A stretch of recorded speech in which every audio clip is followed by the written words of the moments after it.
Pada malam itu juga raja tidak dapat tidur. Maka bertitahlah Baginda membawa kitab pencatatan sejarah, lalu dibacakan di hadapan raja. Dan di situ didapati suatu catatan tentang Mordekai yang pernah memberitahukan bahwa Bigtan dan Teres, dua orang sida-sida raja yang termasuk golongan penjaga pintu, telah berikhtiar membunuh Raja Ahasuerus. Maka bertanyalah raja, kehormatan dan kebesaran apakah yang dianugerahkan kepada Mordekai oleh sebab perkara itu? Jawab para biduanda raja yang bertugas pada Baginda. Kepadanya tidak dianugerahkan suatu apapun. Maka bertanyalah raja, siapakah itu yang ada di pelataran? pada waktu itu Haman baru datang di pelataran luar istana raja untuk memberitahukan kepada Baginda bahwa ia hendak menyulahkan Mordekai pada tiang yang sudah didirikannya untuk dia.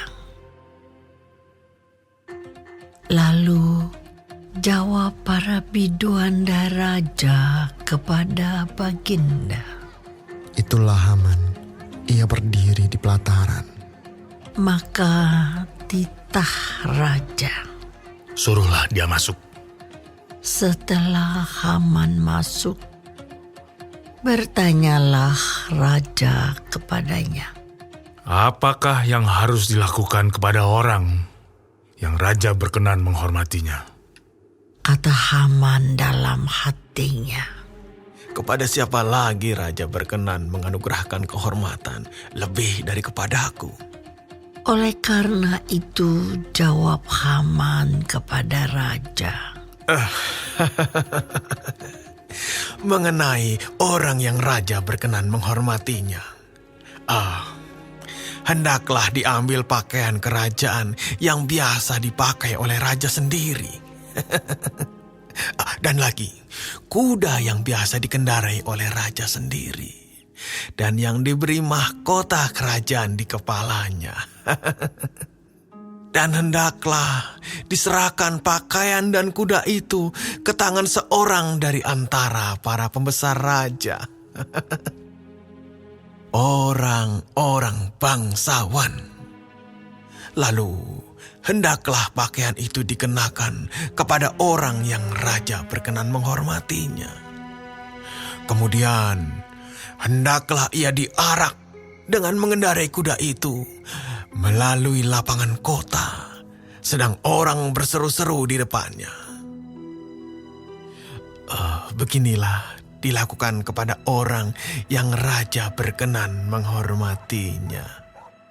Maka titah raja kepada Haman, Segera ambillah pakaian dan kuda itu seperti yang kau katakan itu.